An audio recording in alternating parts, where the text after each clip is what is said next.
Assalomu alaykum. Navbatdagi darsimizga xush kelibsiz. Bu darsimizda siz bilan birgalikda juda ham qiziqarli va asosiysi topik 2-imtihonida juda ham ko'p chiqadigan grammatikani o'rganib ko'ramiz. Agar tayyor bo'lsangiz, boshlaymiz.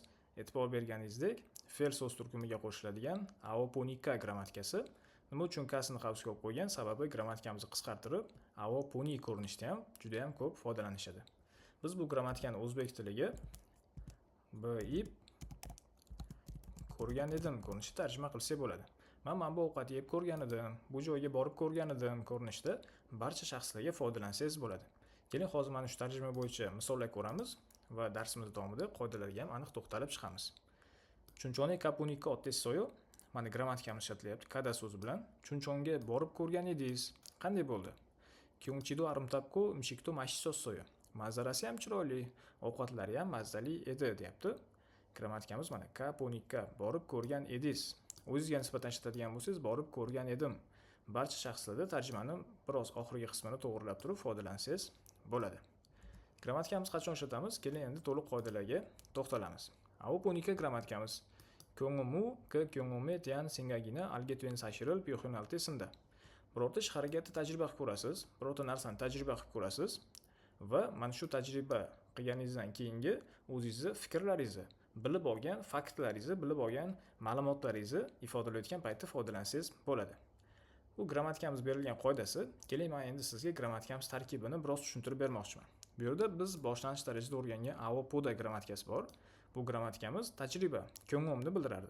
Tajriba degani bu har xil Mendeleyev jadvalidagi moddalarni bir-biriga qo'shib ko'rsangiz ham bu tajriba. Lekin o'zingiz uchun ham tajriba qilsangiz bo'ladi. Ya'ni siz oldin qilmagan ishingizni qilib ko'radigan bo'lsangiz, mana shu siz uchun bir ko'ngom bo'ladi, tajriba bo'ladi.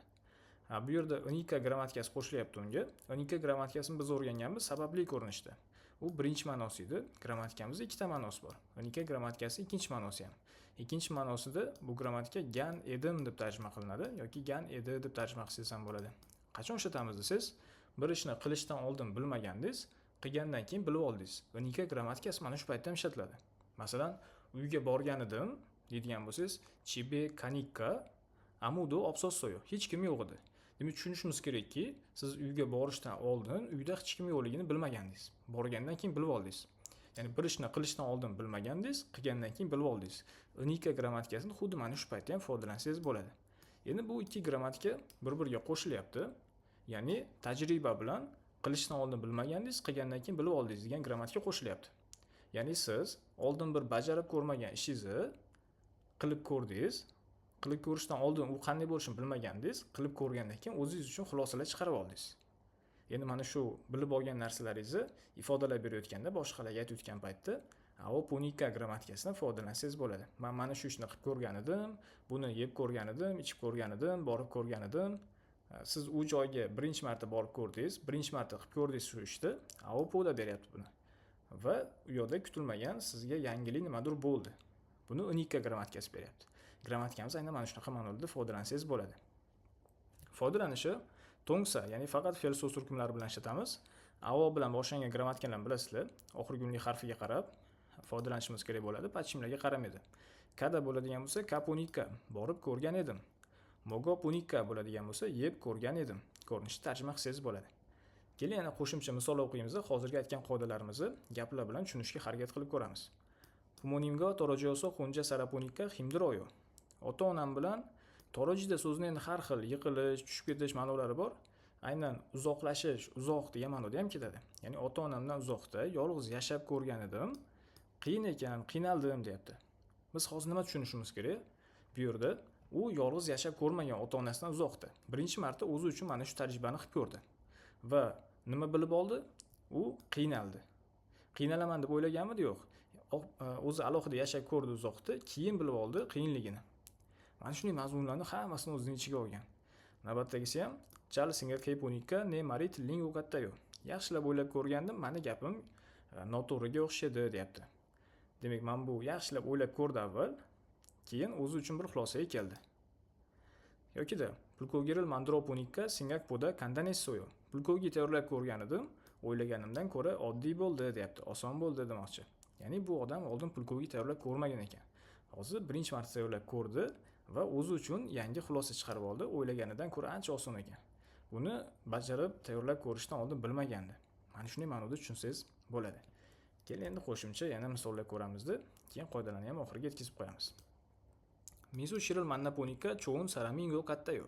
Mitsushi bilan uchrashib ko'rgan edim, yaxshi odamga o'xshadi.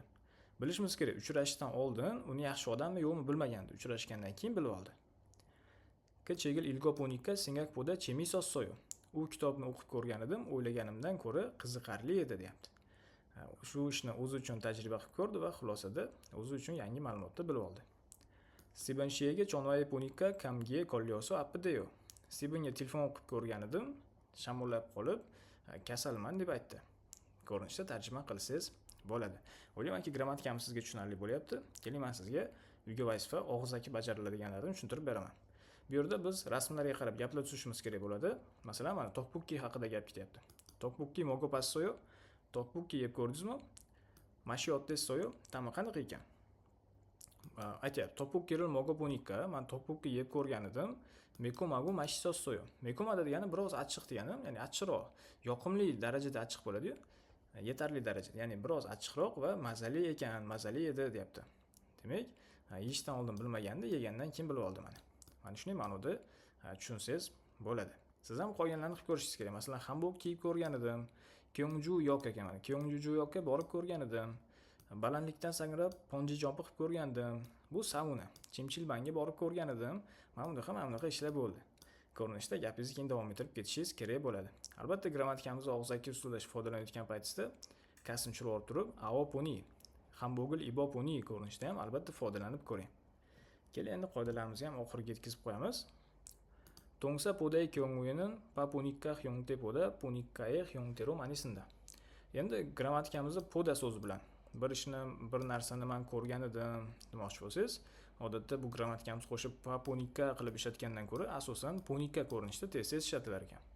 Masalan, Kyongxuaril papunikka ve ingiga maninji algessoyo.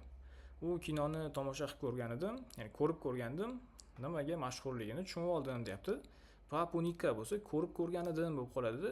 Qaniydir bunaqa noto'g'ri emas, x emas, mana bunaqa uchburchak, ya'ni isangada g'alati bo'lib qoladi. Noto'g'ri ham emas, lekin zo'r gap emas. Ko'rib ko'rgan edim desangiz, qarang, o'zbekchasi ham biroz g'alati. Lekin qoida jihatdan fe'l bo'lgani uchun podaga ham aslida ishlasa bo'ladi. Mana shunaqa gaplarni asosan ular aytishadi. Poda so'zini shunchaki men pani tushirib olishadi punikka ko'rinishda. Kyongxuaril punikka, u kinoni ko'rgandim ve ingiga maninji algessoyo. Nimaga mashhurligini tushunib oldim. Albatta, poda so'zi bilan foydalangan paytingizda siz ham papunikkadan ko'ra punikka holatida foydalanganingiz maqsadga muvofiq. Mabodoga papunikka ko'rib qolsangiz ham, uni ham albatta noto'g'ri demasdan o'zingiz ma'nosini tushunib ketsangiz bo'ladi. Keling, endi men sizga yozma mashq qilib beraman. Mashqlarimiz unchalik ko'p emas. Siz bu yerda kerakli so'z foydalanib turib, gaplarni to'ldirishingiz kerak bo'ladi. Masalan, pachonil mogo punikka otdessoyo. Pachon yeb ko'rgandingiz, qanaqa bo'ldi? Qanaqa edi? Kusoago mashisosoyo. Ya'ni ishtahani ochadigan va mazali edi, deyapti. Kusoada degani xushbo'y, ishtahangizni ochadigan bo'ladi. Mana shunaqa va mazali edi, deyapti. Demak, yegandan keyin mana shunday o'zi uchun ma'lumotlarni bilib olgan. Siz ham qolganlarini xuddi mana shunday kerakli so'zni foydalangan holatda aopunika grammatikamiz bilan dialoglarni tugallashingiz kerak bo'ladi. Davom etadigan bo'lsak, ikkinchi mashqimiz ham xuddi shunaqa, faqat bu yerdagi holatda, bu yerdagi ishlatiladigan gapni grammatikamizga qo'shiladigan o'zimiz o'ylab topamiz. Mana shu sizni haqiqiy bilimingizni kuchaytiradigan mashq bo'ladi. Masalan, oje so'ga padin sarami otdessoyo. Kecha tanishgan odamingiz qanaqa bo'ldi? Qanaqa edi? Mannapunika ma metroyo. Uchrashib ko'rgandim, qalbimga o'tirdi, menga yoqdi demoqchi. Siz ham qolganlarni xuddi mana shunday o'zingiz kerakli so'zni, demak, topib turib yozib chiqishingiz kerak bo'ladi. Albatta, bularga yuzaki qaramang, bu mashqlarni yaxshilab bajaring. Topik imtihonidan yuqori natija olmoqchi bo'lsangiz, eshitish, yozish, o'qish qismlarining hammasida bunday tushirib qoldirgan gaplar topadigan shartlari bor. Bu albatta siz uchun juda ham kerakli. Kitobimizda bekorga har bitta grammatikaga tushirib qoldirgan gap topadigan mashqlarni berayotgani yo'q. Aynan sizda topikdan yuqori natija olishingiz uchun hozirdan tayyorgarlik ko'rib, tayyorlatib olib boryapti. Albatta, bu mashqlarni yolishmay qilishingiz kerak. O'ylaymanki, aopunika grammatikamiz sizga tushunarli bo'ldi. Aopunika grammatikasi bilan birgalikda unika grammatikasini ham ikkinchi ma'nosini o'rganib oldingiz. 3-4 ma'nolari yo'q endi, faqat ikkita ma'nosi bor. Albatta, qaniydir tushunmagan joylaringiz bo'lsa, bemalol guruhingizga kirib so'rasangiz bo'ladi. E'tiboringiz uchun rahmat. Keyingi darsda ko'rishguncha.